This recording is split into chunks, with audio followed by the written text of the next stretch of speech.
ಏನಾಗಲಿ ಮುಂದೆ ಸಾಗುನಿ.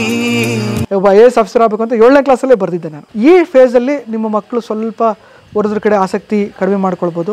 ಸ್ವಲ್ಪ be careful. ಹುಡುಗರು ಯಾರಾದರೂ ನೋಡ್ತಾ ಇದ್ರೆ ಇಟ್ ಇಸ್ ನ್ಯಾಚುರಲ್, ಡಿಸ್ಟ್ರಾಕ್ಟ್ ಆಗೋದು ಕೂಡ ನ್ಯಾಚುರಲ್. ಬಟ್ ನಿಮ್ಮ focus should be on exam. Poor ಇರೋರಲ್ಲಿ ವೈದ್ಯರಾಗಬೇಕು ಅನ್ನೋ ಕನಸಿರುತ್ತೆ, ಲಕ್ಷ ಕೋಟಿ ಖರ್ಚು ಮಾಡಬೇಕು ಅನ್ನೋ ಅದೊಂದು ಭಯ ಇರುತ್ತೆ. ಅವ್ರಿಗೆಲ್ಲ ಹೇಳೋದಿಷ್ಟೇ, PUCನಲ್ಲಿ ಒಳ್ಳೆ ಮಾರ್ಕ್ಸ್ ತೆಗೀರಿ. ನೀಟ್ ಅಥವಾ CET ಒಳ್ಳೆ ರ್ಯಾಂಕ್ ಬಂದರೆ ಗೌರ್ಮೆಂಟ್ ಸೀಟಿನ ಗೌರ್ಮೆಂಟ್ ಮೆಡಿಕಲ್ ಕಾಲೇಜ್ ವರ್ಷಕ್ಕೆ 14,000. ಸೊ 5 ವರ್ಷಕ್ಕೆ ಒಂದು 70,000 ಬಂದಿರ್ಬೋದು ನನಗೆ ಫೀಸು.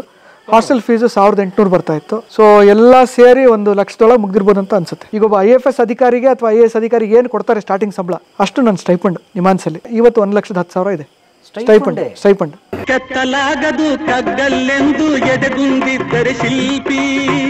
ಮೂಲತಃ ನಾನು ಓದಿದ್ದು ಚಿಕ್ಕ ವಯಸ್ಸಿನಲ್ಲೆಲ್ಲ ಇದ್ದಿದ್ದು ಚನ್ನಗಿರಿನಲ್ಲೇ.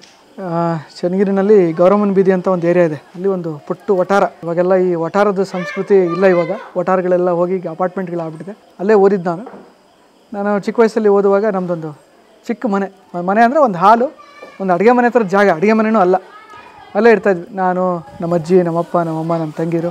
ನಮ್ಮ ಅಪ್ಪಂದು ಭಾಳಷ್ಟು ಸಾಹಸಕತೆಗಳಿದ್ದಾವೆ. ಆ ಟೈಮಲ್ಲಿ ಅವರು CMಗೆ ಪತ್ರ ಬರೆದು ತಮ್ಮ ಕೆಲಸ ತೊಗೊಂಡಿದ್ದವರು. ಹೆಂಗೆ? ಅವತ್ತಿನ ಮುಖ್ಯಮಂತ್ರಿಗಳಿಗೆ ಪತ್ರ ಬರೆದು, ನಾನು ಇಂಥ ಊರಿನವನು, ನಾನು ಇಂಥ ಬಡ ಕುಟುಂಬದಿಂದ ಬಂದಿದ್ದೀನಿ, ನಾನು ಇಲ್ಲಿವರೆಗೂ ಓದಿದ್ದೀನಿ, ಮುಂದಿನ ವಿದ್ಯಾಭ್ಯಾಸಕ್ಕೆ ನನಗೆ ದುಡ್ಡಿಲ್ಲ ಅಂಥೇಳಿ CM ಹತ್ರ ಪತ್ರ ಬರೆದು, ಯಾರಿದ್ರು ಅವತ್ತು CM ರಾಮಕೃಷ್ಣ ಹೆಗಡೆ ಅವರಿಗೆ ಪತ್ರ ಬರೆದು ತನ್ಮೂಲಕ ಅವರು ಅಪಾಯಿಂಟ್ಮೆಂಟನ್ನು ಗಿಟ್ಟಿಸ್ಕೊಂಡವರು. ಅವ್ರದ್ದು ಜೀವನದ ಸಂದೇಶಗಳು, ಅವ್ರ ಜೀವನ ಪಾಠ ಭಾಳ ಕಲ್ತಿದ್ದೀನಿ ನಾನು. ಅವರು ಯಾವ ಅಧಿಕಾರಿಗಳಿಗೂ ಹೆದರದಲ್ಲಿ ಏನೋ ಅವ್ರದ್ದು ಸುಮಾರು ಕಥೆಗಳಿದೆ. ನನಗೆ ಆ್ಯಕ್ಚುಲಿ ಒಂದು ಆಸೆ ಇದೆ, ಮುಂದೆ ಯಾವ ಥರ ಒಂದು ದಿವಸ ಒಬ್ಬನ ಅಸಾಮಾನ್ಯ ಕಥೆಗಳು ಅಂಥೇಳಿ ನಮ್ಮ ಅಪ್ಪಂದೇ ಒಂದು ವಿಡಿಯೋನೋ ಅಥವಾ ಒಂದು ಬುಕ್ಕೋ ಬರೀಬೇಕು ಅನ್ನೋ ಆಸೆ ಇದೆ. ಅವ್ರ ಜೀವನ ನನ್ನ ಮೇಲೆ ಭಾಳ ಪ್ರಭಾವ ಬೀರಿದೆ. ಸೊ ಗೌರಮ್ಮನ ಬೀದಿನಲ್ಲಿ ಅವಾಗ ಭಾಳ ಬಡತನ. ಒಂದು ಇಲ್ಲಿ ಹೊಲ ಇತ್ತು ಅವಾಗ. ಆ ಟೈಮಲ್ಲಿ ಅಡಿಕೆ ಏನಿರ್ತಾರಿಲ್ಲ, ಮೆಕ್ಕೆಜೋಳ, ಹತ್ತಿ ಅವೆಲ್ಲ ಬೆಳೀತಾ ಇದ್ವಿ. ತಂದೆಯವರ ಯಂಗ್ ವಯಸ್ಸಲ್ಲಿ ಇಲ್ಲಿ ಅಡಿಕೆ ಇಲ್ಲ, ಸುತ್ತ ಅಡಿಕೆ ಏನಿಲ್ಲ ಅವಾಗ. ಚನ್ನಗಿರಿನಲ್ಲಿ ಅಡಿಕೆನೇ ಇಲ್ಲ. ಅಡಿಕೆ ಈಗ ಒಂದು 20 ವರ್ಷದಿಂದ ಬಂತು. ಅಲ್ಲಲ್ಲಿ ನೀವು ಬರ್ತಾ ಇಲ್ಲಿ ಚನ್ನಗಿರಿ ಮುಂದೆ ಅಜ್ಜಳ್ಳಿ ಅಂತೆಲ್ಲ ಬಂತು, ನಿಮ್ಗೆ ಊರು ಅಜ್ಜಳ್ಳಿ. ಅಲ್ಲಿ ಮೂಲತಃ ಅಲ್ಲಿ ಚೆನ್ನಾಗಿತ್ತು ಅಡಿಕೆ. ಅದಾದ ನಂತರದಲ್ಲಿ ಒಂದು ಇಳುವರಿ ಮತ್ತು ರೇಟ್ ಚೆನ್ನಾಗಿ ಬಂದಂಗೆ ಸ್ಪ್ರೆಡ್ ಆಯಿತು. ಅಲ್ಲ, ನಿಮ್ಗೀಗ ವಿಪರ್ಯಾಸ ಅನ್ನಿಸ್ಬೋದು. ಈಗ ನಮ್ಮೂರಲ್ಲಿ ಇವತ್ತಿಗೆ ಒಂದು ತರಕಾರಿ ಸಿಗಲ್ಲ, ಒಂದು ನಿಂಬೆಹಣ್ಣು ಕೂಡ ಬೆಳೆಯಲ್ಲ, ಎಲ್ಲದನ್ನು ಪರ್ಚೇಸ್ ಮಾಡಬೇಕು. ಆದರೆ ಏನು, ಅಡಿಕೆಯಲ್ಲಿ ಒಂದು ಆದಾಯ ಇದೆ. ಸೊ ಅಡಿಕೆಯಲ್ಲಿ ಏನು ಆದಾಯ ಬರುತ್ತೋ ಅದರಿಂದ ಬೇರೆ ಪರ್ಚೇಸ್ ಮಾಡಬೇಕು. ನಾವು ಚಿಕ್ಕ ವಯಸ್ಸಿನಲ್ಲಿ ಇರಬೇಕಾದ್ರೆ ನಮ್ದು ಎಲ್ಲ ತರಕಾರಿಗಳನ್ನು ಐದರ್ ನಾವೇ ಬೆಳೀತಾ ಇದ್ವಿ ಅಥವಾ ನಮ್ಮ ಚಿಕ್ಕ ದೊಡ್ಡಪ್ಪಂದ್ರುಗಳೇ ಬೆಳೀತಾಯಿದ್ರು. ಸಂತೆ ಹೋಗೋದು ಏನಕ್ಕೆ, ದಿನಸಿ ತರೋದಕ್ಕಷ್ಟೇ ಸಂತೆ ಹೋಗೋದು. ರಾಗಿ ಬೇಕಂದ್ರೆ ರಾಗಿ ಇಲ್ಲೇ ಬೆಳ್ಕೊಳ್ಳೋದು. ಓಕೆನಾ. ಅವಾಗ ಅಕ್ಕಿ ಅನ್ನ ಎಲ್ಲ ಅಂದರೆ ಬರೀ ಹಬ್ಬ ಹರಿದಿನಗಳಲ್ಲಿ. ಅದು ಇವಾಗ ಇನ್ನೇನು ಸರ್ಕಾರದಿಂದ ಅಂತೂ ಕೊಡ್ತಾಯಿದ್ದಾರೆ. ಅವಾಗ ಏನಿಲ್ಲ, ಹಬ್ಬ ಹರಿದಿನಗಳಲ್ಲಿ ಅನ್ನ ನೋಡಬೇಕು. ಆ ಥರದ ಪರಿಸ್ಥಿತಿಗಳು. ಅಫ್ಕೋರ್ಸ್ ಇಡೀ ಇದರ ಈ ಭೌಗೋಳಿಕ ಲಕ್ಷಣವೇ ಬದಲಾಗ್ಬಿಟ್ಟಿದೆ. ಅಡಿಕೆ ಈಗ ಹಣ ಅಡಿಕೆ ಇಸ್ಕೊಟ್ಟು ಹಣ ಈಗ ಏನಕ್ಕೆ ಅಂದರೆ, ಬೇರೆ ಯಾವುದೇ ಬೆಳೆ ಬೆಳೆದ್ರು ಲಾಭ ಗ್ಯಾರಂಟಿ ಇಲ್ಲ. ಬಂದರೆ ಬರ್ಬೋದು, ಇಲ್ಲಾಂದರೆ ಇಲ್ಲ. ನಾನು ಚಿಕ್ಕ ವಯಸ್ಸಲ್ಲಿರುವಾಗ ನಾವು ಮೆಕ್ಕೆಜೋಳ ಎಲ್ಲ ಬೆಳೀತಾ ಇದ್ವಿ. ಇಳುವರಿ ಒಂದೇ ಥರ ಇರುತ್ತೆ ಅಂತ ಹೇಳೋಕ್ಕಾಗಲ್ಲ. ಮೆಕ್ಕೆಜೋಳ ಇನ್ನೇನು ತೆನೆ ಹೊಡೆಯೋ ಟೈಮಲ್ಲಿ ಮಳೆ ಹೋಗ್ಬಿಟ್ರೆ ಇಳುವರಿ ಇಲ್ಲ. ಆದರೆ ಈ ಅಡಿಕೆಯಲ್ಲಿ ಏನಾಗುತ್ತೆ ಅಂದರೆ ಆದಾಯ ಒಂದು. ಆದರೆ ಈಗೇನು ಆಗಿದೆ ಅಂದರೆ, ಬರ್ತಾ ಇಳುವರಿ ಒಂದು ಕಡಿಮೆ ಆಗ್ತಾಯಿದೆ ನಮ್ಮ ಭಾಗದಲ್ಲಿ. ಎರಡನೇದು ರೋಗಗಳು. ಎಲ್ಲ ಅಡಿಕೆ ಗಿಡನೇ ಆಗಿರೋದ್ರಿಂದ ಗ್ಯಾಪ್ ಇಲ್ಲ. ಒಂದು ಪ್ಲಾಂಟೇಷನ್ಗೂ ಇನ್ನೊಂದು ಪ್ಲಾಂಟೇಷನ್ಗೂ ಗ್ಯಾಪ್ ಇಲ್ಲ. ಸೊ ಒಂದು ಪ್ಲಾಂಟೇಷನಲ್ಲಿ ರೋಗ ಕಳಿಸ್ಕೊಳ್ತು ಅಂದರೆ ಎಲ್ಲದಕ್ಕೂ ರೋಗ ಹಬ್ಬಿಡೋವಂಥದ್ದು. ಈ ನುಸಿ ರೋಗ ಇರ್ಬೋದು, ಕೊಳೆ ರೋಗ ಇರ್ಬೋದು, ಇದೆಲ್ಲ ಈಗ ಈ ಭಾಗದಲ್ಲಿ ಇವಾಗ. ಸೊ ಬಾಲ್ಯಕ್ಕೆ ಬರೋದಾದರೆ ಅದೇ ಗೌರಮ್ಮನ ಬೀದಿನಲ್ಲಿ ಒಂದು ಪುಟ್ಟ ಮನೆ ನಮ್ಮದು, ಹಾಲಷ್ಟೇ. ಅಡುಗೆ ಮನೆಯೂ ಅಲ್ಲ, ಅಡುಗೆ ಮನೆ ಥರದ ಒಂದು ಜಾಗ. ಸೊ ನೀವು ತಂದೆಯವರು ಉದ್ಯೋಗ ನಿಮಿತ್ತ ಚನ್ನಗಿರಿ ಟೌನಲ್ಲಿ ಇದ್ರು? ಚನ್ನಗಿರಿ ಟೌನಲ್ಲಿ. ಮೂಲ ಇದೇ ಊರಲ್ಲೇ ಹುಟ್ಟಿ ಬೆಳೆದದ್ದು ಎಲ್ಲ ಮಾಡಿದ್ದು ಇದೇ ಊರಿನಲ್ಲೇ. ಆವಾಗ ನಮ್ಮದೆಲ್ಲ ಮನೆಗಳಂದರೆ ಈ ಮೊದಲು ಈ ಹುಲ್ಲಿನ ಗುಡಿಸ್ಲು. ಆವಾಗ ಇವಾಗೂ ಫೋಟೋಸ್ಗಳಿದೆ ನಮ್ದು ಹಳೆಯದು ಹುಲ್ಲಿನ ಗುಡಿಸ್ಲು ಮನೆಗಳದ್ದು. ಸೊ ನಮ್ಮ ತಂದೆ ಅವ್ರದ್ದು ಜೀವನಗಳಲ್ಲಿ ನಾವು ಅದೆಲ್ಲ ಕೇಳಿ ಬಂದಿದ್ವಲ್ಲ.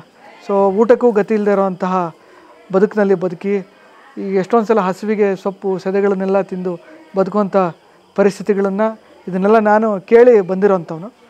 ಜೊತೆಗೆ ಕೆಲವು ಕಷ್ಟಗಳನ್ನು ನಾನು ಕಣ್ಣಾರೆ ನೋಡಿದ್ದೀನಿ. ಈಗ ನಮ್ಮ ದೊಡ್ಡಪ್ಪಂದ್ರೆ ಅಷ್ಟೊಂದು ಚೆನ್ನಾಗಿ ಹಾಡು ಎಲ್ಲ ಕುಣಿತ ಎಲ್ಲ ಮಾಡಿದ್ರಲ್ಲ, ಅವರೆಲ್ಲ ಲಾಸ್ಟ್ ತಲೆಮಾರಿನ ಜೀತ ಪದ್ಧತಿನಲ್ಲಿ ಇದ್ದಂಥವ್ರು ಅವರೇ ಲಾಸ್ಟ್. ಅಂದರೆ ಅದಾದ ನಂತರದಲ್ಲಿ ಗೌರ್ಮೆಂಟು ಜೀತ ಪದ್ಧತಿನ ಅಬಾಲಿಷ್ ಮಾಡಿಬಿಡ್ತು. ಕೂಲಿಗೆ ಅಂತ ಇದ್ದಂಥವ್ರು. ಅಂದರೆ ವರ್ಷಕ್ಕೆ ಅವರಿಗೆ ಅನ್ನ ಕಾಳು ಅಷ್ಟು ಕೊಟ್ಟರೆ ಆಯಿತು. ಸೊ ನಮ್ಮ ತಂದೆಯವರು ಕೂಡ ಇಲ್ಲಿ ಇರ್ತಾ ಇರಲಿಲ್ಲ, ಚನ್ನಗಿರಿನಲ್ಲಿ ಹಾಸ್ಟೆಲಲ್ಲಿ ಇದ್ದಂಥವ್ರು. ಊರಿಗೆ ಬಂದರೆ ಹಸಿವು, ಊಟ ಮಾಡೋದಕ್ಕೆ ಏನೂ ಇಲ್ಲ.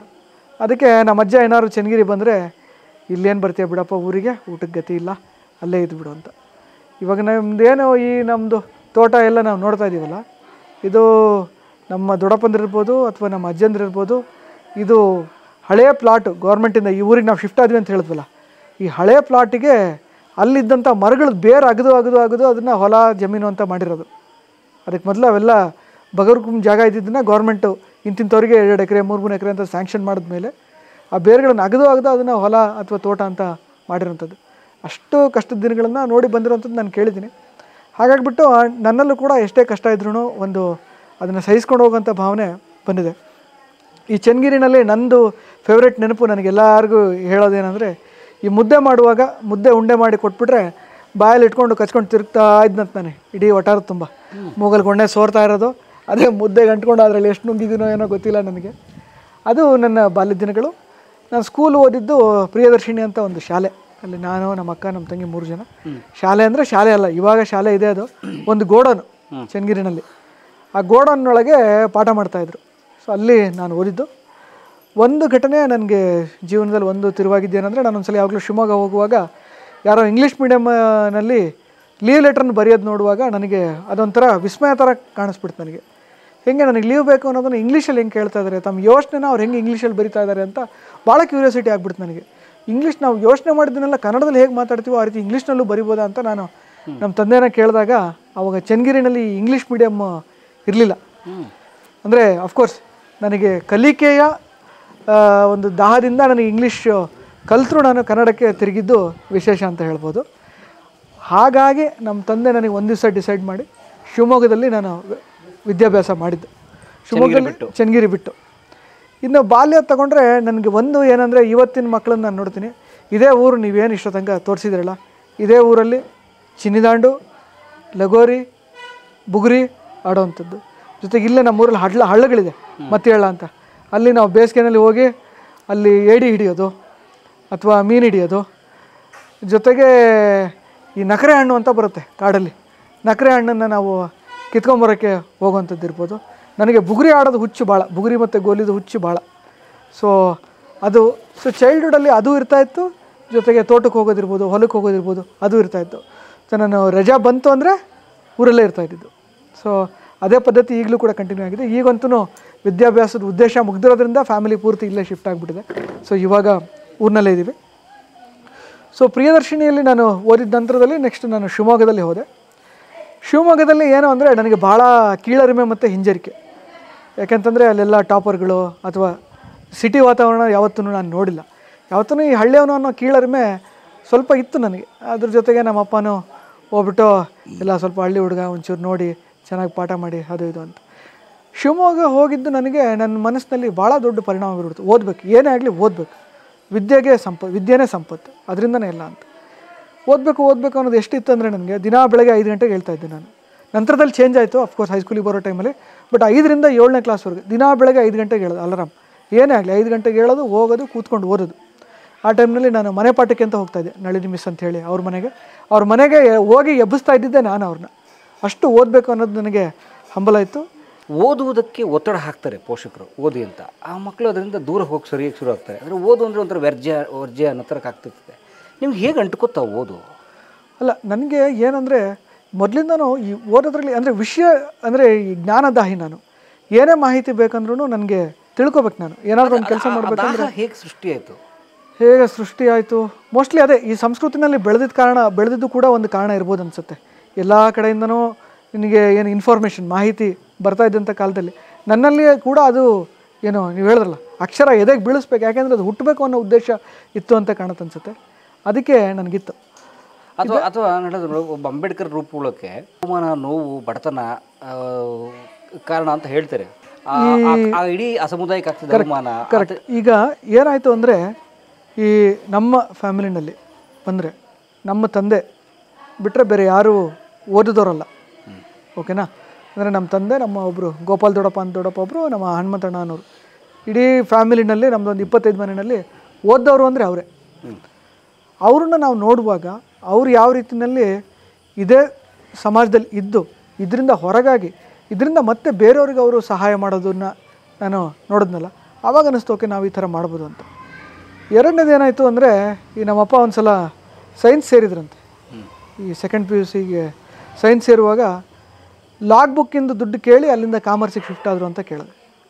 ಸೊ ಅದು ಲಾಗ್ ಬುಕ್ ತೊಗೊಳಕ್ಕೆ ದುಡ್ಡಿಲ್ದಲೇ ಕಾಮರ್ಸಿಗೆ ಸೇರಿದ ಕತೆಗಳನ್ನು ನಾನು ಕೇಳಿದ್ದೆ. ಇಲ್ಲಿಂದ ಚನ್ನಗಿರಿ 10 ಕಿಲೋಮೀಟ್ರು, ಇಲ್ಲಿಂದ ಅಲ್ಲಿವರೆಗೆ ನಡ್ಕೊಂಬರ್ತಾಯಿದ್ರು. ಯಾಕೆಂತಂದರೆ ಬಸ್ ಚಾರ್ಜಿಗೆ ಕೂಡ ದುಡ್ಡು ಇರ್ತಾ ಇರಲಿಲ್ಲ.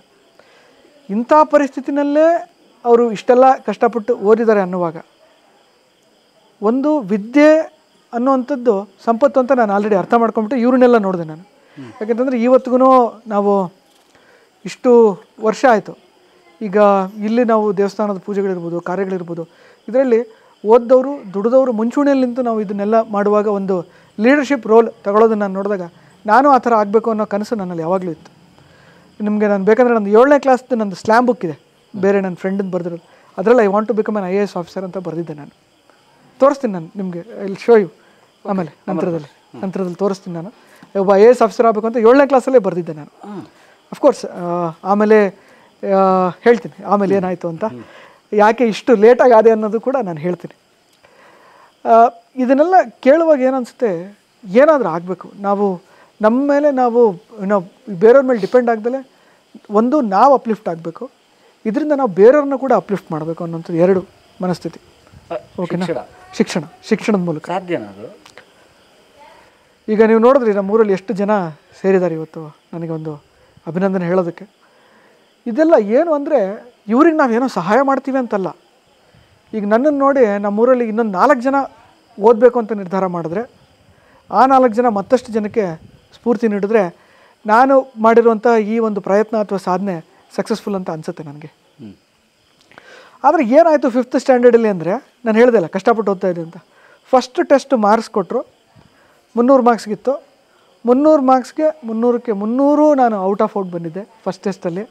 ಸೊ ಅದು ನಾನು ನನ್ನ ಜೀವನದಲ್ಲಿ ಕಂಡ ಪ್ರಥಮ ಜಯ. ಅದು ನಾನು ನನ್ನ ಜೀವನದಲ್ಲಿ ಕಂಡಂತಹ ಪ್ರಥಮ ಜಯ. ಅದಾದ ನಂತರ ನನಗೆ ಆತ್ಮವಿಶ್ವಾಸ ಬಂತು, ಕೀಳರಿಮೆ ಸ್ವಲ್ಪ ಕಡಿಮೆ ಆಯಿತು. ಅದಾದಮೇಲೆ ಓದ್ತಾ ನಾನು 7th ಮುಗಿಸ್ದೆ. ಹೈಸ್ಕೂಲ್ ನಾನು ಶಿವಮೊಗ್ಗದ ಸೇಕ್ರೆಡ್ ಆರ್ಟ್ನಲ್ಲಿ ಮಾಡಿದೆ. ಸೇಕ್ರೆಡ್ ಆರ್ಟ್ ಶಾಲೆ ಅಂದರೆ ಆವಾಗಿನ ಕಾಲದಲ್ಲಿ ಬಾಯ್ಸ್ ಹೈಸ್ಕೂಲ್ ಅದು. ಈ ಬೆತ್ತದ ಚಡಿ ಏಟಿಗೆ ಭಾಳ ಫೇಮಸ್ ಅದು. ಸೊ ಸ್ವಲ್ಪ ನಮ್ಮಪ್ಪ ಸ್ಟ್ರಿಕ್ಟ್ ಆಗಿರೋ ಸ್ಕೂಲಲ್ಲಿ ಓದಲಿ ಅಂತನೋ ಏನೋ ಅಲ್ಲಿ ಸೇರಿಸಿದ್ರು. ಫುಟ್ಬಾಲು ಭಾಳ ಕ್ರೇಜ್ ಇದ್ದಂಥ ಶಾಲೆ. ಆ ಟೈಮ್ನಲ್ಲಿ ಈ ಚಂಪಾದು ಪತ್ರದ್ದೆಲ್ಲ ಹೇಳಿದ್ರಲ್ಲ, ಆ ಟೈಮಲ್ಲಿ ನಾನು ಈ ತಾಲೂಕು ಕನ್ನಡ ಸಾಹಿತ್ಯ ಸಮ್ಮೇಳನ ಆಯಿತು, ಜಿಲ್ಲಾ ಕನ್ನಡ ಸಾಹಿತ್ಯ ಸಮ್ಮೇಳನ ಆಯಿತು. ಅಲ್ಲಿ ಕವಿಗೋಷ್ಠಿಗೆ ಮತ್ತು ಭಾಷಣಗೋಷ್ಠಿಗೆ ನಾನು ಭಾಗಿಯಾಗಿದ್ದೆ ಒಬ್ಬ ವಿದ್ಯಾರ್ಥಿಯಾಗಿ. ಸೊ ಅಲ್ಲಿ ಆ ಟೈಮ್ನಲ್ಲಿ ಈ ಶಿವಮೊಗ್ಗದಲ್ಲಿ ಆದಿಚುಂಚನಗಿರಿ ಮಠದ ಮಠಾಧೀಶರು ಜೊತೆಗೆ ಚಂದ್ರಶೇಖರ್ ಪಾಟೀಲ್ ಅವರು ನನಗೆ ಗುರುತಿಸಿ ನನಗೆ ಪತ್ರ ಬರೆದು ಅದನ್ನೆಲ್ಲ ಮಾಡಿದ್ರು. ಅದ್ರ ಜೊತೆಗೆ ಸ್ವಲ್ಪ ಎಕ್ಸ್ಟ್ರಾ ಕರಿಕ್ಯುಲಮ್ಗೆ ನನಗೆ ಸ್ವಲ್ಪ ಆಸಕ್ತಿ ಬಂತು. ಅದ್ರ ಜೊತೆಗೆ ನಾನು ಆ 10th ನಾನು ಶಾಲೆಗೆ 2ನೇ ಸ್ಥಾನದಲ್ಲಿ ಬಂದೆ. ಮೊದಲನೇದು ಭರತ್ MS ಅಂಥೇಳಿ ನನ್ನ ಕ್ಲೋಸ್ ಫ್ರೆಂಡು, ಅವನು ಇವಾಗ US ಇದ್ದಾನೆ, ಮೋಸ್ಟ್ಲಿ ಇಂಡಿಯಾಗೆ ಬರ್ತಾನಂತ ಕಾಣುತ್ತೆ. ಸೊ ಅವನು ಫಸ್ಟ್ ಬಂದ, ನಾನು ಸೆಕೆಂಡ್ ಬಂದೆ. ನಂತರದಲ್ಲಿ ನಾನು ಓದಿದ್ದು DVS ಕಾಂಪೋಸಿಟ್ ಅಂತ. DVS ಕಾಂಪೋಸಿಟ್ ಟೈಮಲ್ಲಿ ಆಲ್ರೆಡಿ ನನಗೆ ಓದೋದ್ರ ಬಗ್ಗೆ ಆ ಕೆಲವು ಟೈಮಲ್ಲಿ ಸ್ವಲ್ಪ ಡಿಸ್ಟ್ರಾಕ್ಟ್ ಆದೆ ಅಂತ ಅನಿಸುತ್ತೆ ನನಗೆ. ಏನಾಯಿತು? ಮೋಸ್ಟ್ಲಿ ಆ ಟೈಮಲ್ಲಿ ನಾನು ಈ ಎಕ್ಸ್ಟ್ರಾ ಕರಿಕ್ಯುಲಮು ಅದರಲ್ಲಿ ಇನ್ವಾಲ್ವ್ ಆದ್ನಲ್ಲ, ಅದು ಸ್ವಲ್ಪ ಜಾಸ್ತಿ ಆಯಿತು ಅಂತ ಕಾಣುತ್ತೆ. ಜೊತೆಗೆ ಆವಾಗ ಅಲ್ಲಿವರೆಗೂ ತುಂಬ ಓದ್ತಾ ಇದ್ದೆ ನಾನು.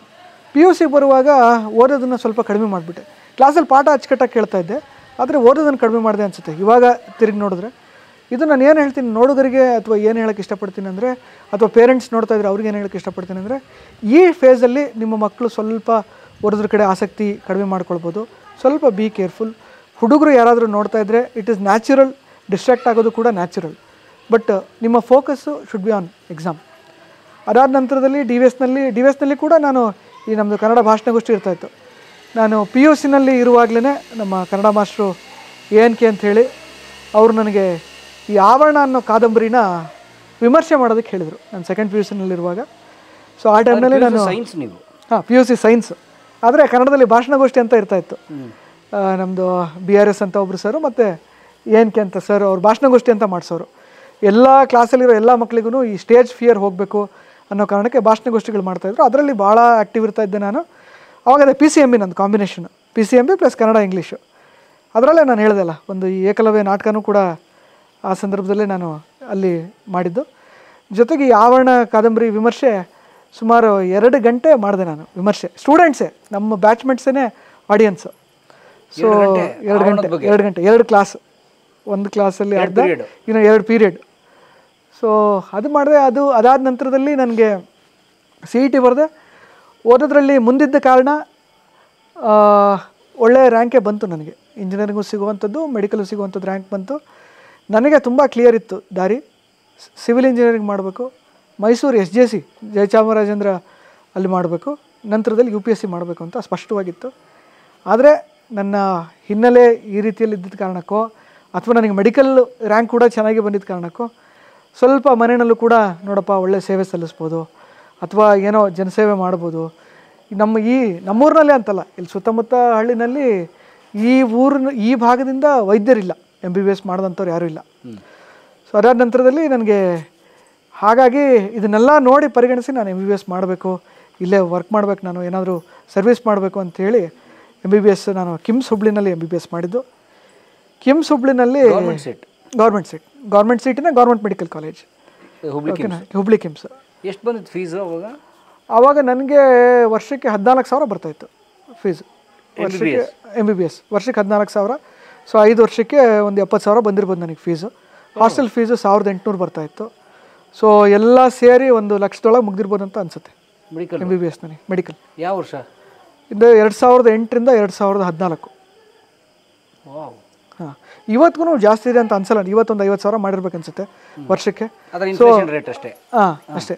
ನಾನು ಇದೂ ಒಂದು ಹೇಳೋಕ್ಕೆ ಇಷ್ಟಪಡ್ತೀನಿ. ಭಾಳಷ್ಟು ಜನ ಮಿಡಲ್ ಕ್ಲಾಸು ಅಥವಾ ರೂರಲ್ ಬ್ಯಾಕ್ಗ್ರೌಂಡು ಅಥವಾ ಪೂವರ್ ಇರೋರಲ್ಲಿ ವೈದ್ಯರಾಗಬೇಕು ಅನ್ನೋ ಕನಸಿರುತ್ತೆ, ಲಕ್ಷ ಕೋಟಿ ಖರ್ಚು ಮಾಡಬೇಕು ಅನ್ನೋ ಅದೊಂದು ಭಯ ಇರುತ್ತೆ. ಅವರಿಗೆಲ್ಲ ಹೇಳೋದಿಷ್ಟೇ, PUCನಲ್ಲಿ ಒಳ್ಳೆ ಮಾರ್ಕ್ಸ್ ತೆಗೀರಿ, ನೀಟ್ ಅಥವಾ CETನಲ್ಲಿ ಒಳ್ಳೆ ರ್ಯಾಂಕ್ ಬಂದರೆ ನಿಮಗೇನು, ಈಗ ನಾನು ಹೇಳ್ತೀನಲ್ಲ, ನಮ್ಮ ತಂಗಿ ಅಥವಾ ನಮ್ಮ ಅಕ್ಕನ ಮಕ್ಕಳಿಗೆ UKG ಫೀಸು ನಂದು MBBS ಫೀಸ್ಗಿಂತ ಜಾಸ್ತಿ ಇದೆ.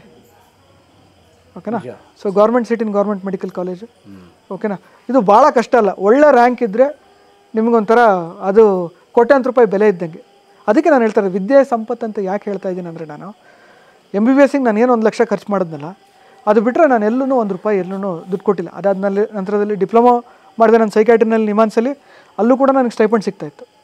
ಈಗ ಒಬ್ಬ IAFS ಅಧಿಕಾರಿಗೆ ಅಥವಾ IAS ಅಧಿಕಾರಿಗೆ ಏನು ಕೊಡ್ತಾರೆ ಸ್ಟಾರ್ಟಿಂಗ್ ಸಂಬಳ, ಅಷ್ಟು ನನ್ನ ಸ್ಟೈಪಂಡ್ ನಿಮಾನ್ಸಲ್ಲಿ. ಎಷ್ಟಿತ್ತು ಅದು? ನಾನು ಅವತ್ತು ಸೇರಿದಾಗ 55,000, ಇವತ್ತು 1,10,000 ಇದೆ ಸ್ಟೈಪಂಡ್. JR ಅಂತ ಕೊಡ್ತಾರೆ, ಜೂನಿಯರ್ ರೆಸಿಡೆಂಟ್ ಅಂತ ಕೊಡ್ತಾರೆ. ಸ್ಟೂಡೆಂಟ್ ಅಂತ ನೋಡಲ್ಲ ನಿಮ್ಮನ್ನು ಟ್ರೀಟ್ ಮಾಡೋದೇ ಜೂನಿಯರ್ ಡಾಕ್ಟರ್ ಅಂತ. ಓಕೆನಾ? ಬಿಕಾಸ್ ನೀವು ಆಲ್ರೆಡಿ MBBS ಮುಗಿಸಿ ಅಲ್ಲಿ ಕಲಿತಾ ಇರ್ತೀವಿ. ಕಲಿಯೋದು ಅಂದರೆ MD ಅಥವಾ DPM ಅಲ್ಲಿ ಓದೋದೇನಿರಲ್ಲ, ಪ್ರಾಕ್ಟೀಸ್ ಮಾಡ್ತಾನೆ ಕಲಿಯೋದು, ಅದ್ರ ಜೊತೆಗೆ ಸೆಮಿನಾರ್. ಸೊ ನಾವು ಸುಮಾರು ನೋಡ್ತಾ ಇದ್ವಿ, ನಾವು ದಿನಕ್ಕೆ ಏನಿಲ್ಲ ಅಂದ್ರೂ ಒಂದು 80ರಿಂದ 100 ಪೇಷಂಟ್ ನೋಡ್ತಾ ಇದ್ವಿ ಅನ್ಸುತ್ತೆ ನಿಮಾನ್ಸಲ್ಲಿ. ಅಷ್ಟು ಹೆಕ್ಟಿಕ್ ಇರ್ತಾ ಇತ್ತು. ಮನಃಶಾಸ್ತ್ರ, ಮನೋವೈದ್ಯಕೀಯ ಶಾಸ್ತ್ರಕ್ಕೆ ಸಂಬಂಧಪಟ್ಟಂಗೆ. ನೀವು MBBS general MBBS medical degree.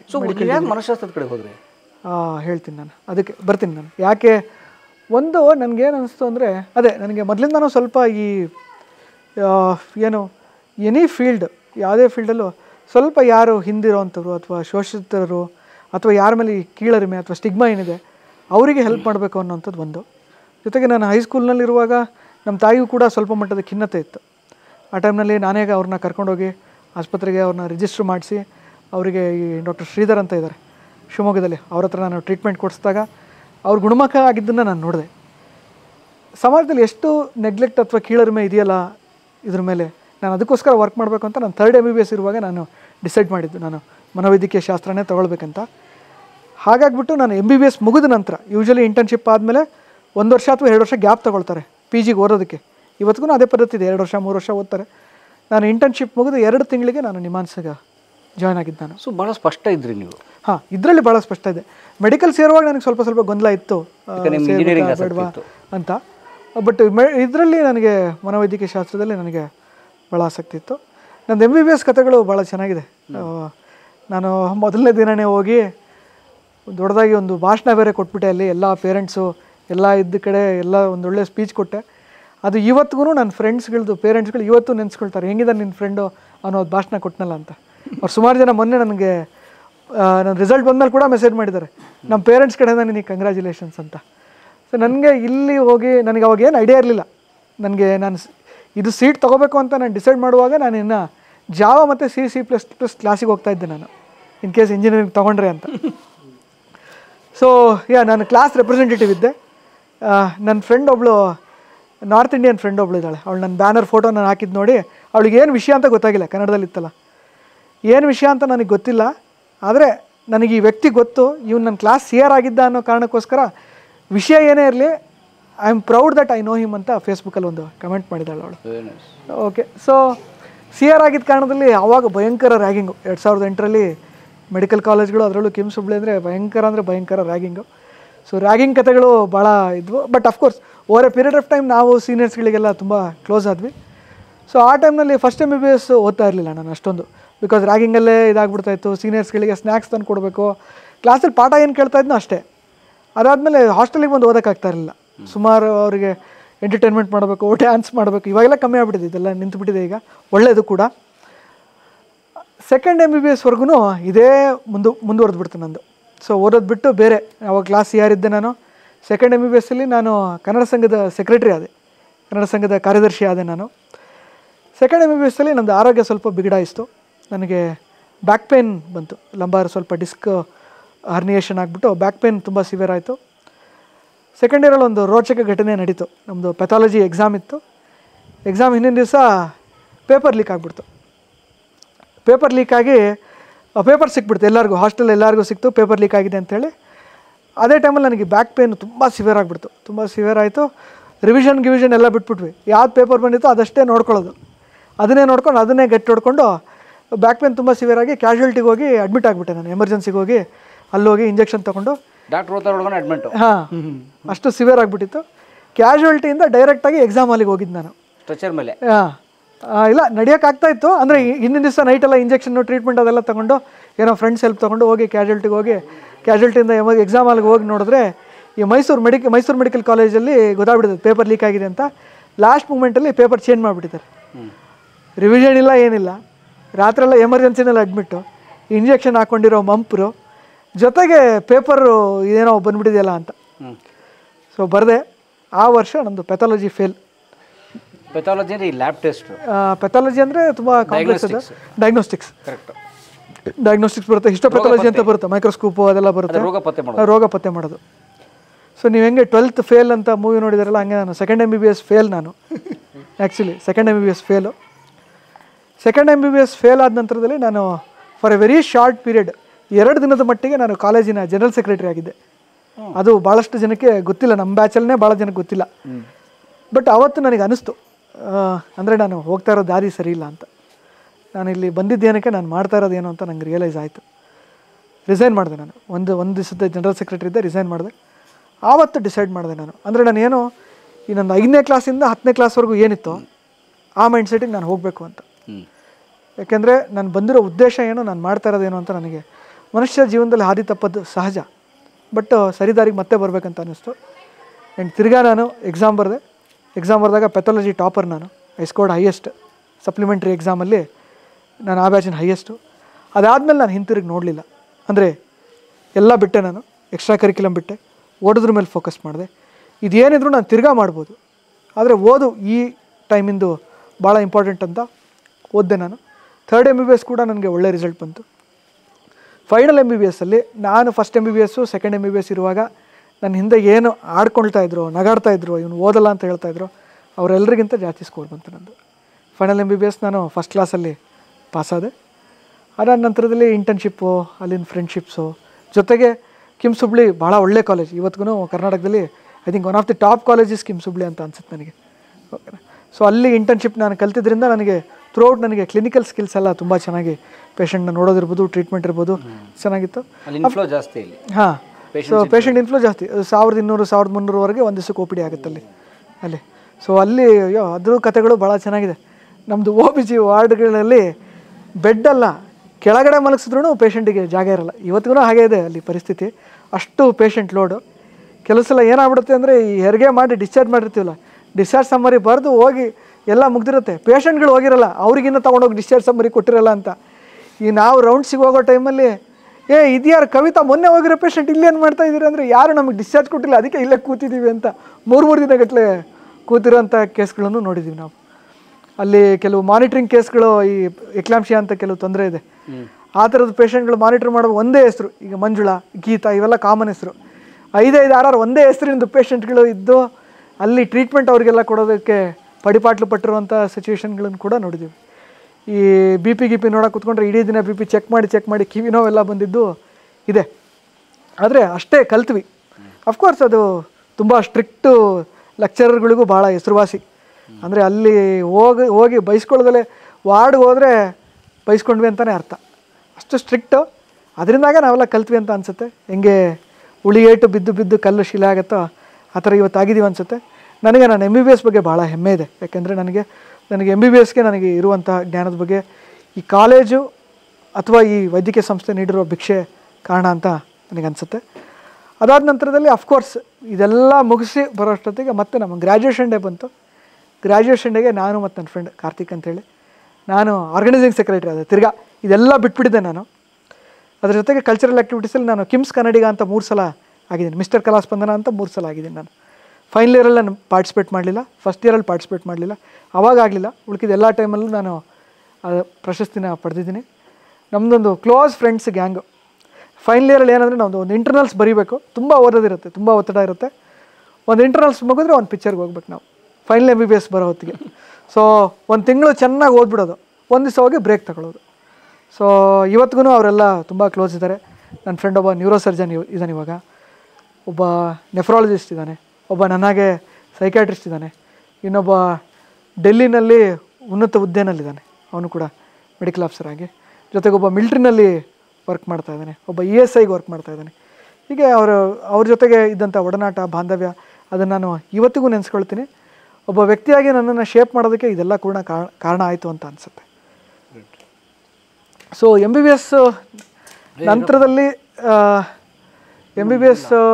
ನಂತರದಲ್ಲಿ ಈ ನಾನು ಮನಃಶಾಸ್ತ್ರಕ್ಕೆ ಯಾಕೆ ಬಂದ್ರಿ ಅಂತ ಅಂದ್ರೆ ಇದು ಕಾರಣ. ಓಕೆ, ನಿಮ್ಗೆ ಅದಕ್ಕಿಂತ ಮುಂಚೆ ನಾನು ನೋಡಿ, ಕ್ಷಮೆ ಇರಲಿ, ಈ ಮನಸ್ಸಿಗೆ ಸಂಬಂಧಪಟ್ಟ ಸಮಸ್ಯೆಗಳು ರೂರಲ್ ಪ್ಲೇಸಸಲ್ಲಿ ಜಾಸ್ತಿನಾ ಹೆಣ್ಮಕ್ಳಲ್ಲಿ? ಇದು ಏನು ಸ್ಟಡಿ ಏನು ಹೇಳುತ್ತೆ ಅಂದರೆ, ಅರ್ಬನ್ ಅಥವಾ ರೂರಲ್ ಅಥವಾ ರಿಚ್ ಅಥವಾ poor, there is no divide. ಅದೇನಿದೆ ಈ ಭಾಗದಲ್ಲಿ ಬಂದರೆ ಮಾನಸಿಕ ಸಮಸ್ಯೆಗಳು ಜಾಸ್ತಿ ಅನ್ನೋದು ಒಂದು ತಪ್ಪು ಕಲ್ಪನೆ. ಆದರೆ ಏನಿದೆ ಪಾಶ್ಚಾತ್ಯ ಸಂಸ್ಕೃತಿಗೂ ವರ್ಸಸ್ ಭಾರತೀಯ ಅಥವಾ ನಮ್ಮಲ್ಲಿ ರೂರಲ್ ಏನು ಅಂದರೆ ಯಾವ ರೀತಿಯಲ್ಲಿ ಮ್ಯಾನಿಫೆಸ್ಟೇಷನ್ ಆಗುತ್ತೆ ಅಥವಾ ಯಾವ ರೀತಿಯಲ್ಲಿ ರೋಗ ಉಲ್ಬಣಗೊಳ್ಳುತ್ತೆ ಅನ್ನೋದು ಬೇರೆ ಥರ ಆಗುತ್ತೆ. ಉದಾಹರಣೆಗೆ ಪಾಶ್ಚಾತ್ಯರಲ್ಲಿ ಖಿನ್ನತೆ ಅಥವಾ ಆತಂಕದ ಕಾಯಿಲೆ ಬಹಳ ಕಾಮನ್. ನಮ್ಮಲ್ಲಿ ಅದೇ ಏನಾಗುತ್ತೆ ಅಂದರೆ ಈ ಕಾರಣನೇ ಇಲ್ಲದೆ ಇರೋದು, ಸೊಂಟ ನೋವು, ಕೈ ನೋವು, ಕಾಲು ನೋವು ಈ ಥರ ಬರುತ್ತೆ. ಯಾಕೆಂದರೆ ಭಾರತೀಯ ಸಂಸ್ಕೃತಿಯಲ್ಲಿ ಮಾನಸಿಕವಾಗಿ ಕುಗ್ಗೋದು ಅಕ್ಸೆಪ್ಟಬಲ್ ಇಲ್ಲ. ಮೆಂಟಲಿ ವೀಕ್ ಅಂತ ಯಾರು ಒಪ್ಕೊಳ್ಳೋದಕ್ಕೆ ರೆಡಿ ಇಲ್ಲ. ಆವಾಗ ಏನಾಗುತ್ತೆ, ಈಗ ಉದಾಹರಣೆಗೆ ನೀವು ಬಿದ್ದುಬಿಟ್ರಿ, ಕೈ ಫ್ರ್ಯಾಕ್ಚರ್ ಆಯಿತು, ಮನಸ್ಸಿಗೆ ಏನಾಗುತ್ತೆ, ಅಯ್ಯೋ ಬೇಜಾರಾಗುತ್ತೆ. ಅದೇ ರೀತಿ ಮನಸ್ಸಿಗೆ ಬೇಜಾರಾದರೆ ಕೂಡ ಅದು ದೇಹದಲ್ಲಿ ನೋವುಗಳಾಗಿ ಪರಿಣಮಿಸ್ಬೋದು. ಅದನ್ನು ಮೈಂಡ್ ಬಾಡಿ ರಿಲೇಷನ್ಶಿಪ್ ಅಂತ ಹೇಳಿ ಕರಿತೀವಿ. ಸೊ ಆ ರೀತಿಯಲ್ಲಿ ಮಾನಸಿಕ ತೊಂದರೆ irrespective of any background, socio economic status ಅಥವಾ ಡೆಮೋಗ್ರಫಿಕ್ ಸ್ಟೇಟಸ್ ಯಾರಿಗಾದರೂ ಬರ್ಬೋದು. ಉದಾಹರಣೆಗೆ ಮಾನಸಿಕ ರೋಗಿಗಳು ಕೂಡ ಎಲ್ಲರಷ್ಟೇ ಸಿಂಪಲ್ ಆಗಿರ್ಬೋದು. ಉದಾಹರಣೆಗೆ ನಾನು ನಿಮ್ಮ ಜೊತೆಗೆ ಮಾತಾಡ್ತಾ ಇದ್ದೀನಿ, ನನಗೇನಾದ್ರು ಮಾನಸಿಕ ಕಾಯಿಲೆ ಇದೆಯಲ್ವ ನಿಮ್ಗೆ ಗೊತ್ತಿಲ್ಲ ಅಲ್ವಾ. ಯಾಕೆಂತಂದರೆ ಈ ನೊಬೆಲ್ ಪ್ರಶಸ್ತಿ ಪಡೆದಂಥ ಜಾನ್ ನ್ಯಾಶ್ ಅಂತ ಒಬ್ಬ ವ್ಯಕ್ತಿ ಇದ್ದಾನೆ. ಅವನಿಗೆ ಕೂಡ ಸ್ಕಿಜೋಫ್ರಿನಿಯಾ ಅನ್ನೋ ತೀವ್ರ ಪ್ರಮಾಣದ ಮಾನಸಿಕ ಕಾಯಿಲೆ ಇತ್ತು, ಆದರೂ ಕೂಡ ಅವ್ನು ರಿಕವರ್ ಆಗಿದ್ದಾನೆ.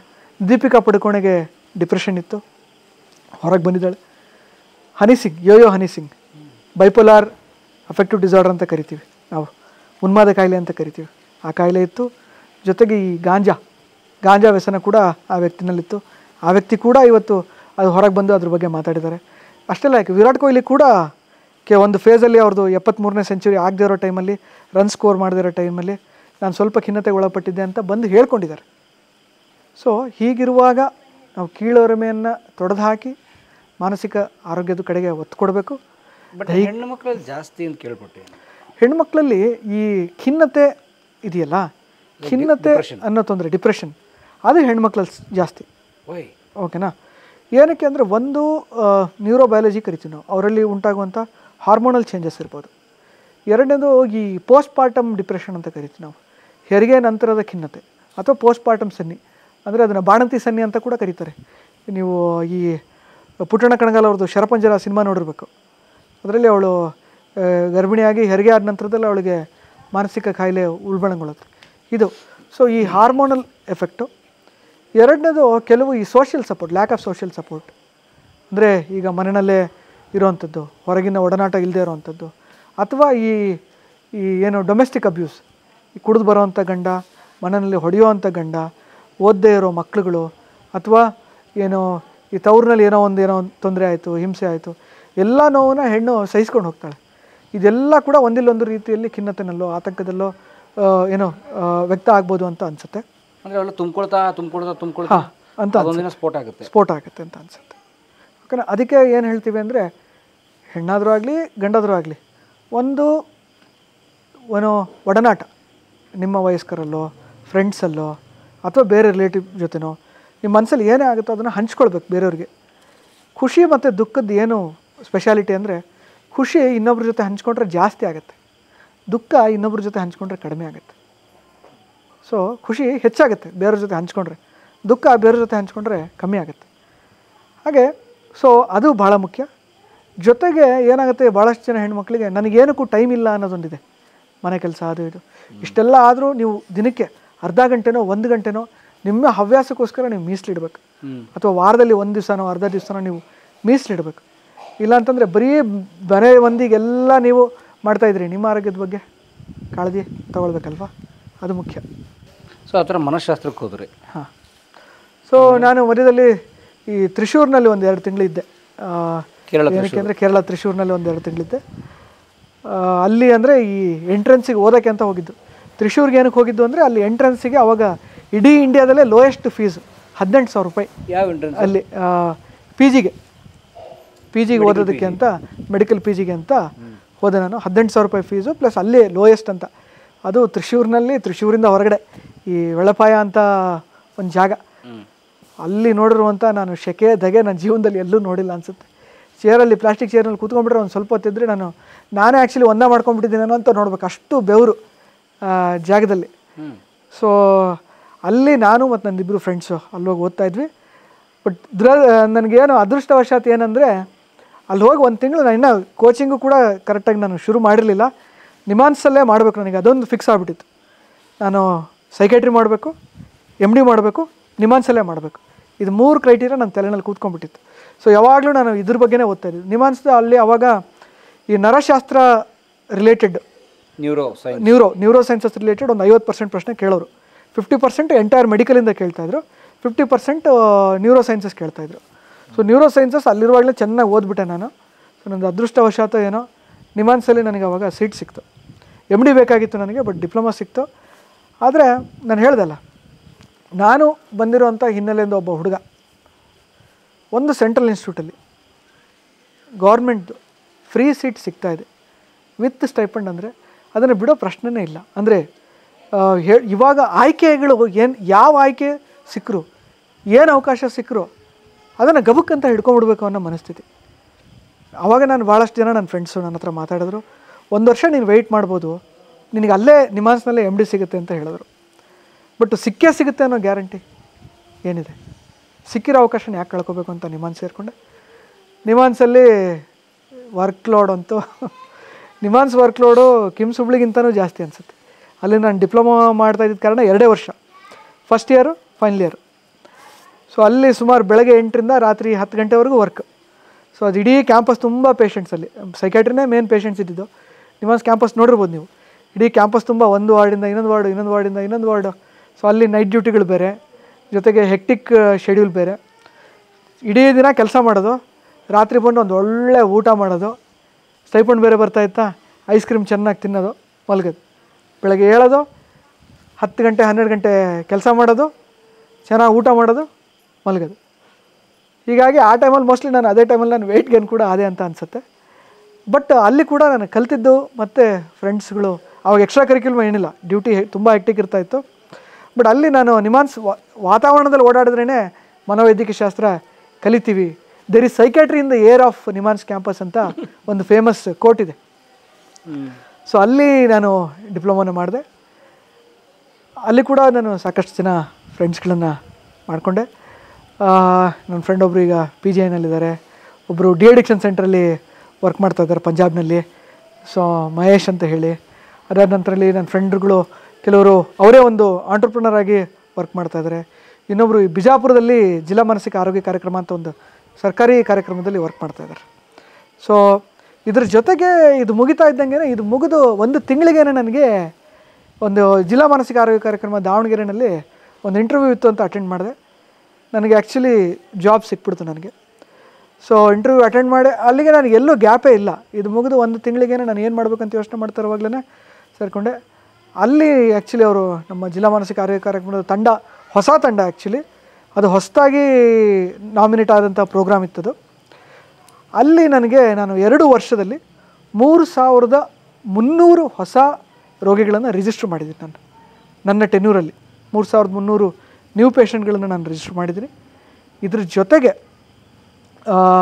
ಅಲ್ಲಿ ಸಾಕಷ್ಟು ಈ ಟ್ರೈನಿಂಗ್ ಅಂತ ಸುಮಾರು 800 ಜನ ಆಶಾ ಕಾರ್ಯಕರ್ತರಿಗೆ ನಾನು ಟ್ರೈನಿಂಗ್ ಕೊಟ್ಟಿದ್ದೀನಿ. 150 ಜನ ನಾನು ಮೆಡಿಕಲ್ ಆಫೀಸರ್ಗಳಿಗೆ ನಾನು ಟ್ರೈನಿಂಗ್ ಕೊಟ್ಟಿದ್ದೀನಿ. ಸುಮಾರು ಒಂದು 100ರಿಂದ 150 ಜನ ಫಾರ್ಮಸಿಸ್ಟ್ಗಳಿಗೆ, ಜೊತೆಗೆ ಹೆಲ್ತ್ ವರ್ಕರ್ಸ್ ಅಂತ ಕರಿತೀವಿ, ಅವರಿಗೆಲ್ಲರಿಗೂ ನಾನು ಮಾನಸಿಕ ಆರೋಗ್ಯದ ಕುರಿತು ಅವರಿಗೆ ತರಬೇತಿಯನ್ನು ನೀಡಿದ್ದೀನಿ. ಇದೆಲ್ಲ ಅಫ್ಕೋರ್ಸ್ ಇದೆಲ್ಲ ಜಿಲ್ಲಾ ಮಾನಸಿಕ ಕಾರ್ಯಕ್ರಮದ ಒಳಗೆ ಬಂದರೂ ಕೂಡ ಇದು ನಾನು ವಿಶೇಷವಾಗಿ ಇಂಟ್ರೆಸ್ಟ್ ತೊಗೊಂಡು ಮಾಡಿದ್ದು. ಇಲ್ಲಿದು ಕೆಲವು ಘಟನೆಗಳೇನೆಂದರೆ, ನಮಗೆ ಗಾಡಿ ಸಿಗದೇ ಇರುವಾಗೆಲ್ಲ ಕೂಡ ನಂದು ಬುಲೆಟ್ ಬೈಕ್ ಇದ್ದಾಗ ಬುಲೆಟ್ ಬೈಕ್ನಲ್ಲಿ ನಾನು ಬೇರೆ ಬೇರೆ ಊರುಗಳಿಗೆ ಹೋಗಿ ಜಿಲ್ಲೆ ಎಲ್ಲ ಅಲಿತಾ ಇದ್ವಿ. ಕೆಲವು ಸಂದರ್ಭಗಳಲ್ಲಿ ಗಾಡಿ ಇಲ್ಲದೇ ಇರೋ ದಿವಸ, ಪೇಷಂಟ್ಗೆ ಆಲ್ರೆಡಿ ನಾವು ಬರ್ತೀವಿ ಅಂತ ಹೇಳಿದ ದಿವಸ ನಾವು ತಪ್ಸೋಕ್ಕಾಗ್ತಾ ಇರಲಿಲ್ಲ. ಈ ಟೈಮ್ನಲ್ಲಿ ಈ ವಾಂಡರಿಂಗ್ ಮೆಂಟಲಿ ಇಲ್ಲ ಅಂತ ಕರೀತಾರೆ ಕೆಲವರು, ಈ ರಸ್ತೆ ಬದಿನಲ್ಲಿ ಓಡಾಡ್ತಾ ಇರುವಂತಹ ಮಾನಸಿಕ ಅಸ್ವಸ್ಥರು ಏನಿರ್ತಾರಲ್ಲ, ಅವ್ರನ್ನ ಕೂಡ ರಿಹ್ಯಾಬಿಲಿಟೇಟ್ ಮಾಡಬೇಕು ಅಂತ ಹೇಳಿ ನಾವು ಈ ಸೋಷಿಯಲ್ ವೆಲ್ಫೇರ್ ಸಮಾಜ ಕಲ್ಯಾಣ ಇಲಾಖೆಯಲ್ಲಿ ಡೆಸ್ಟ್ಯೂಟ್ ಹೋಮ್ಗಳಂತ ನಡೆಯುತ್ತೆ, ನಿರಾಶ್ರಿತರ ಕೇಂದ್ರಗಳು ಅಂತ. ಅವ್ರಿಗೆ ಏನು ಮಾಡ್ತಾಯಿದ್ವಿ, ಸಡನ್ನಾಗಿ ನಾವೇ ಕರ್ಕೊಂಬಂದು ನಾವೇ ಟ್ರೀಟ್ಮೆಂಟ್ ಕೊಡೋಕ್ಕಾಗಲ್ಲ. ಅದಕ್ಕೆ ಏನು ಮಾಡ್ತಾಯಿದ್ವಿ, ಅವ್ರ ಜೊತೆಗೆ ನಾವು ಸಹಯೋಗ ಮಾಡಿ ಅಲ್ಲಿಂದ ಇವ್ರನ್ನ ನಿರಾಶ್ರಿತ ಕೇಂದ್ರಕ್ಕೆ ಹೋಗಿ ಅವ್ರನ್ನ ಅಲ್ಲಿ ಅಡ್ಮಿಟ್ ಮಾಡಿ, ನಿರಾಶ್ರಿತರ ಕೇಂದ್ರ since it is A government registered entity, ನಾವು ಅಲ್ಲಿ ಅವ್ರಿಗೆ ಚಿಕಿತ್ಸೆ ಕೊಡ್ತಾಯಿದ್ವಿ. ಇದ್ರ ಜೊತೆಗೆ ಭಾಳ ಜನ ಮಾನಸಿಕ ಅಸ್ವಸ್ಥರಿಗೆ ನಾವು ಹೊಲಗಳಲ್ಲೆಲ್ಲ ಕರ್ಕೊಂಡೋಗಿ ಟ್ರೀಟ್ಮೆಂಟ್ ಕೊಟ್ಟಿದ್ದಿದೆ. ಅಸ್ವಸ್ಥರುಗಳು ಸಿಗದೇ ಇರುವಾಗ ಈ ಹಳ್ಳಿಗಳಲ್ಲಿ ಊರು ಜನ ಎಲ್ಲ ಅಂದರೆ ಏನಾಗುತ್ತೆ, ನಾನು ಹೇಳಿದೆ ಸ್ಟಿಗ್ಮಾ ಅಂದರೆ ಕೀಳರಿಮೆ ಇರ್ಬೋದು, ಅದು ಭಾಳ ಕಾಮನ್ನು. ಆದರೆ ಏನಾಗುತ್ತೆ, ನಾವು ಹೋಗಿರೋ ಕ್ಯಾಂಪ್ಗಳಲ್ಲೆಲ್ಲ ಪೇಷಂಟ್ಗಳು ಇಂಪ್ರೂವ್ ಆಗುವಾಗ ಏನಾಗುತ್ತೆ ಅಂದರೆ, ಬೇರೆ ಅವ್ನು ಚೆನ್ನಾಗಿದ್ದಾನೆ ಯೂನಿಕ್ ಟ್ರೀಟ್ಮೆಂಟ್ ಕೊಡ್ಸೋಣ, ಅವ್ರು ಚೆನ್ನಾಗಾದ್ರು ಇನ್ನೊಂದಿಷ್ಟು ಜನ ಕರ್ಕೊಂಡು ಹೋಗೋಣ ಅಂತ ನಮ್ಮ ಕ್ಯಾಂಪ್ಗಳಂದರೆ ಕಾಯ್ತಾಯಿದ್ರು ಪೇಷಂಟ್ಸ್. ಹಾಗಾಗಿ ನಾನು 3300 ಜನನ ರಿಜಿಸ್ಟರ್ ಮಾಡೋಕ್ಕಾಯಿತು. ಜೊತೆಗೆ ಅದೇ ಹೇಳಿದೆ ಅಲ್ಲ, ಯಾರೋ ವಾಂಡ್ರಿಂಗ್ ಮೆಂಟಲ್ಲಿದ್ದರೆ ಊರು ಜನನೇ ನಾವು ಕ್ಯಾಂಪ್ ಬರ್ತಾರೆ ಅಂದರೆ ಹಿಡ್ಕೊಂಡು ಕೂತಿರೋರು ಅವ್ರನ್ನ, ಡಾಕ್ಟ್ರು ಬಂದರೆ ಇಂಜೆಕ್ಷನ್ ಹಾಕಿ ಟ್ರೀಟ್ಮೆಂಟ್ ಕೊಡ್ತಾರೆ ಅಂತ. ಭಾಳಷ್ಟು ಜನ ಚೆನ್ನಾಗಾದರೂ ಕೂಡ ಕೆಲವರು ಮನೆಯಿಂದ ತಪ್ಪಿಸ್ಕೊಂಡು ಹೋಗಿರೋರನ್ನ ಕೆಲವ್ರನ್ನ ನಾವು ರೀಇಂಟಿಗ್ರೇಟ್ ಮಾಡಿದ್ದೀವಿ ವಾಪಸ್ಸು ಮನೆಗೆ. ನಿರಾಶ್ರಿತ ಕೇಂದ್ರದಿಂದ ಕೂಡ ನಾವು ಅವ್ರನ್ನ ವಾಪಸ್ಸು ಮನೆಗೆ ಕಳಿಸೋ ಥರ ಮಾಡಿದ್ದೀವಿ. ಜೊತೆಗೆ ಆ ಟೈಮ್ನಲ್ಲಿ ನಾನು ಸಾಕಷ್ಟು ಆರ್ಟಿಕಲ್ ಕೂಡ ಲೋಕಲ್ ನ್ಯೂಸ್ ಪೇಪರ್ಗೆ ಅದಕ್ಕೆಲ್ಲ ಬರೆದಿದ್ದೀನಿ.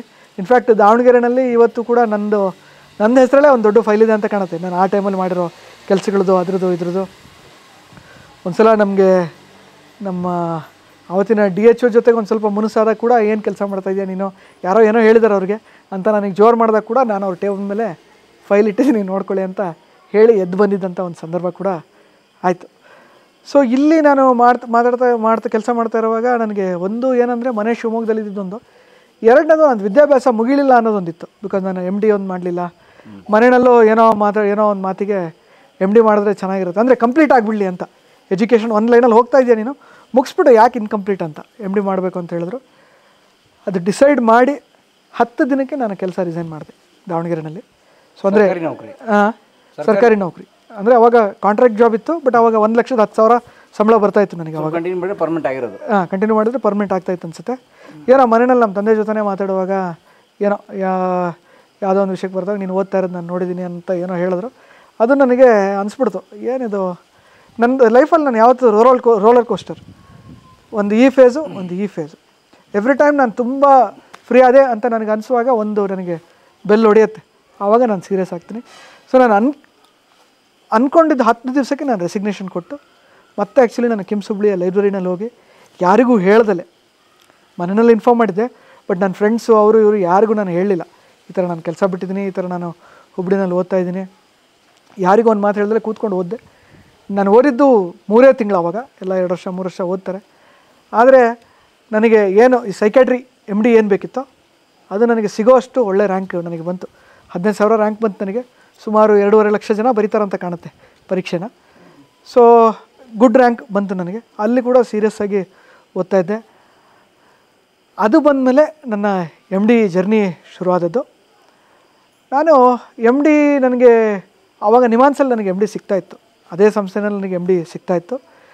ಬಟ್ ಆ ವರ್ಷ ಒಂದು ರೂಲ್ ಚೇಂಜ್ ಮಾಡಿದ್ರು. ಮೊದಲೇನಿತ್ತು ಡಿಪ್ಲೊಮಾ ಮಾಡಿ MD ಮಾಡೋರಿಗೆ 2 ವರ್ಷ ಇತ್ತು. ಆ ವರ್ಷದಿಂದ ಏನು ಮಾಡಿದ್ರು, ಡಿಪ್ಲೊಮಾ ಮಾಡಿದ್ರೂ 3 ವರ್ಷ ಮಾಡಬೇಕು ಅಂತ ಒಂದು ರೂಲ್ ತಂದರು. ನನಗೆ ಏನು ನೀವು ಕೊಟ್ಟಿರೋ ಡಿಗ್ರಿನೇ ನೀವು ವ್ಯಾಲ್ಯೂ ಮಾಡ್ತಾಯಿಲ್ಲ ಅಂದರೆ ನಾನು ಯಾಕೆ ಓದಬೇಕಿಲ್ಲಿ ಅಂತ ಆ ಥರ. ಆ್ಯಂಡ್ ಆ 1 ವರ್ಷ ನಾನು UPSC ಬಳಸಬೇಕು ಅಂತ ಡಿಸೈಡ್ ಮಾಡಿದೆ ನಾನು ಅವತ್ತು. ಏನು 1 ವರ್ಷ ನಾನು ಇಲ್ಲಿ ಉಳಿಸ್ತೀನೋ, MDಗೆ ಇಲ್ಲಿ ಏನು 3 ವರ್ಷ ಹೇಳಿದ್ರೋ ಅದ್ರ ಬದಲು ನಾನು BMCನಲ್ಲಿ MD ಮಾಡ್ತೀನಿ.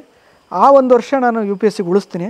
ಅಲ್ಲಿಗೆ ನಾನು MD ಪೇರೆಂಟ್ಸ್ ಅವ್ರು MD ಒಂದು ಮಾಡಬೇಕು ಅಂದ್ರೆ ನನಗೂ ಎಜುಕೇಷನ್ ಕಂಪ್ಲೀಟ್ ಮಾಡಬೇಕು ಅನ್ನೋದಿತ್ತು. ಅದಕ್ಕೆ ನಾನು MD ಮಾಡ್ತೀನಿ, ಜೊತೆಗೆ ಈ 1 ವರ್ಷದಲ್ಲಿ ನಾನು UPSC ಪ್ರಿಪೇರ್ ಮಾಡ್ತೀನಿ ಅಂತ ಡಿಸೈಡ್ ಮಾಡಿದೆ. ಅಲ್ಲಿ ನಾನು BMCನಲ್ಲಿ ಸೇರಿಕೊಂಡೆ. ಫಸ್ಟ್ 6 ತಿಂಗಳು ಎಲ್ಲ ಮಾಮೂಲಾಗಿತ್ತು. ಆಮೇಲೆ ಬೆಂಗಳೂರು ಮೆಡಿಕಲ್ ಕಾಲೇಜ್ ವಿಕ್ಟೋರಿಯಾ ಆಸ್ಪತ್ರೆ.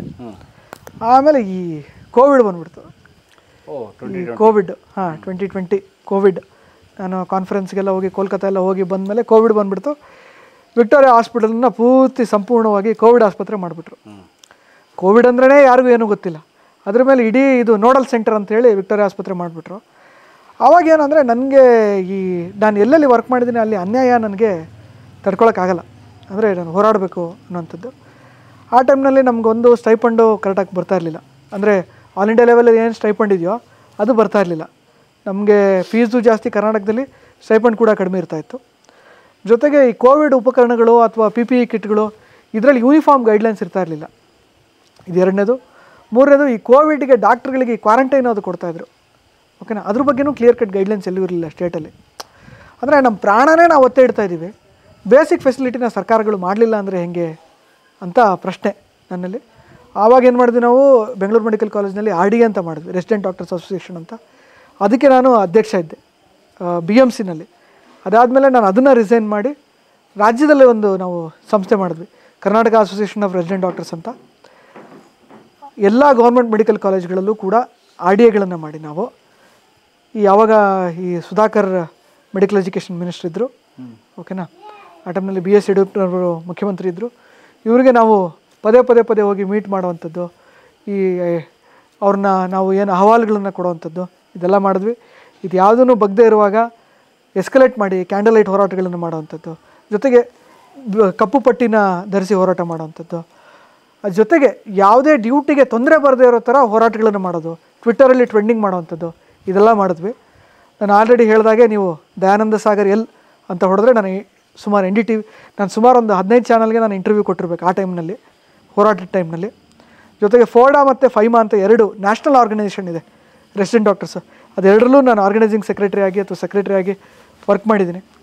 ಜೊತೆಗೆ ಸುಮಾರು ಹೇಳಿದಲ್ಲ 3 ಪೇಜ್ ನನಗೆ ಗೂಗಲಲ್ಲಿ ನೀವು ಈಗಲೂ ಬೇಕಂದ್ರೆ ನೀವು ಚೆಕ್ ಮಾಡಿ, ಆಮೇಲೆ ಬೇಕಂದರೆ Dayananda Sagar L Karnataka association of resident doctors ಅಂತ ಹೊಡೆದ್ರೆ 3 ಪೇಜ್ ಅಟ್ಲೀಸ್ಟ್ ಮಿನಿಮಮ್ ಬರುತ್ತೆ ನನ್ನ ಹೆಸರು ಕೋಟ್ ಮಾಡಿ ಬಂದಿರೋಂಥ ಆರ್ಟಿಕಲ್ಗಳು. ಅಂದರೆ ಏನಾಗೋಯ್ತು, ಪ್ರಾಣ ಒತ್ತೆ ಇಟ್ಟಾಗಲೂ ಕೂಡ ನೀವು ಮಾಡ್ತಾ ಇಲ್ಲ ಅಂದರೆ, ಫೆಸಿಲಿಟಿಗಳು ಕೊಡ್ತಾ ಇಲ್ಲ ಅಂದರೆ ಹೇಗೆ ಅಂತ. ಆ ಟೈಮ್ನಲ್ಲಿ ನಮ್ಮದು ಇನ್ನರ್ ಸರ್ಕಲ್ ಅಂತ ನಮ್ಮದು ಫ್ರೆಂಡ್ಸ್ ಒಂದು ಮಾಡಿಕೊಂಡು ನಾವು ಡ್ಯೂಟಿ ಜೊತೆಗೆ ಕೂಡ ಹೋರಾಟ ನಾವು ಮಾಡಿದ್ವಿ. ನಮ್ಮ ಎಲ್ಲ ಬೇಡಿಕೆಗಳು ಆ್ಯಕ್ಚುಲಿ ಸರ್ಕಾರ ಈಡೇರಿಸ್ತು. ಆವಾಗ ನಮಗೆ ಮಧ್ಯೆ ಬೆದರಿಕೆಗಳು ಬಂದವು. ನಿನ್ನ ಹೆಸರೇನು, ನೀನು ಯಾವ ಊರು, ಏನು ಅಡ್ರೆಸ್ ನಿಂದು, ನಿಮ್ಮಪ್ಪ ಏನು, ಈ ಥರದ್ದೆಲ್ಲ ನಮಗೆ ರಾಜಕಾರಣಿಗಳಿಂದ ಬೇರೆ ಕಡೆಯಿಂದ ಬೆದರಿಕೆಗಳು ಬಂದವು, ಈಗ ಡಿಸ್ಕ್ವಾಲಿಫೈ ಮಾಡಿಬಿಡ್ತೀವಿ ಏನು ಅಂತ. ಬಟ್ ನನಗೇನೋ ಮಾಡಿದ್ರೆ ಏನು ಮಾಡ್ತಾರೆ, ಒಂದು MD ಒಂದು ಕಿತ್ಕೋಬೋದು. ಆದರೆ ಇದು ಅನ್ಯಾಯ ನನಗೆ ತಡೆಯೋಕ್ಕಾಗಲಿಲ್ಲ. ಸೊ ಹಂಗಾಗ್ಬಿಟ್ಟು ನನಗೆ ಆ್ಯಕ್ಚುಲಿ ಆಲ್ ಓವರ್ ಕರ್ನಾಟಕ ಆ ಟೈಮ್ನಲ್ಲಿ PG ಮಾಡ್ತಾ ಇದ್ದವರಲ್ಲಿ ನಾನು ಭಾಳ ಫೇಮಸ್. ಇವಾಗೇನು SRಶಿಪ್ಪು ಅಥವಾ ಅಸಿಸ್ಟೆಂಟ್ ಪ್ರೊಫೆಸರ್ಗಳಾಗಿದ್ದಾರೆ ನಮ್ಮ ಬ್ಯಾಚ್ಮೆಂಟ್ ಅವರು. ಸೊ ಅವರಿಗೆಲ್ಲ ನಾನು ಭಾಳ ಚಿರಪರಿಚಿತ.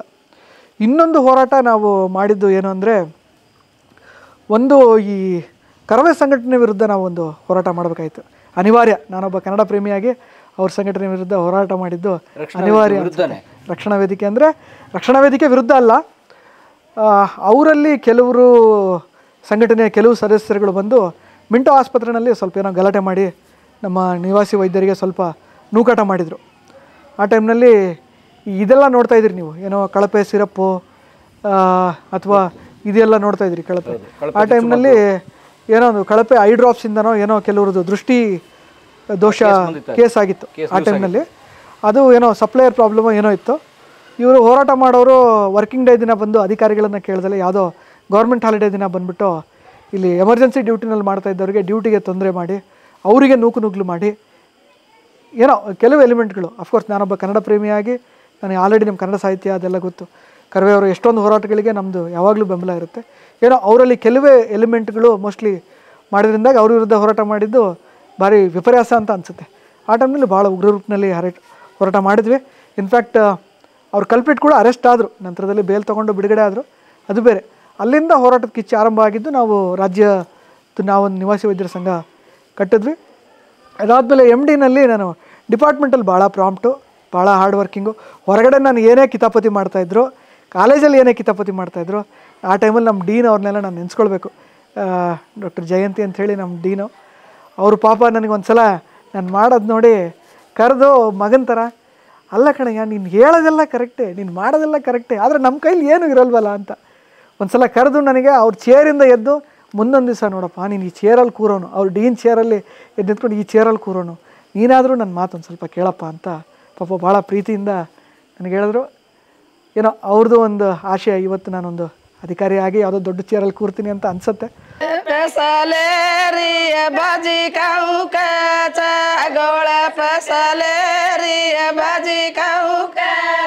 ಕಲಾ ಮಾಧ್ಯಮದ ಎಲ್ಲ ಎಪಿಸೋಡುಗಳು ನಿಮಗೆ ಸಿಗಬೇಕು ಅಂತಂದ್ರೆ ಕಲಾ ಮಾಧ್ಯಮ ಯೂಟ್ಯೂಬ್ ಚಾನೆಲ್ನ ಸಬ್ಸ್ಕ್ರೈಬ್ ಮಾಡಿ, ಬೆಲ್ ಐಕಾನ್ನ ಕ್ಲಿಕ್ ಮಾಡಿ, ತಪ್ಪದೇ ಮಾಡಿ. ಈ ವಿಡಿಯೋ ನೋಡಿದ್ದಕ್ಕೆ ನಿಮಗೆ ತುಂಬ ಧನ್ಯವಾದಗಳು. ಪುಸ್ತಕಗಳನ್ನ ಓದು ಮನಸ್ಸನ್ನು ಅರಳಿಸುತ್ತೆ, ಬುದ್ಧಿಯನ್ನು ಚುರುಕು ಮಾಡುತ್ತೆ, ಕಾಣದ ಹೊಸ ಲೋಕವನ್ನು ಪರಿಚಯಿಸುತ್ತೆ. ಹಾಗಾಗಿ ಓದುವ ಸಂಸ್ಕೃತಿ ಹೆಚ್ಚಾಗ್ಲಿ. ಧನ್ಯವಾದ.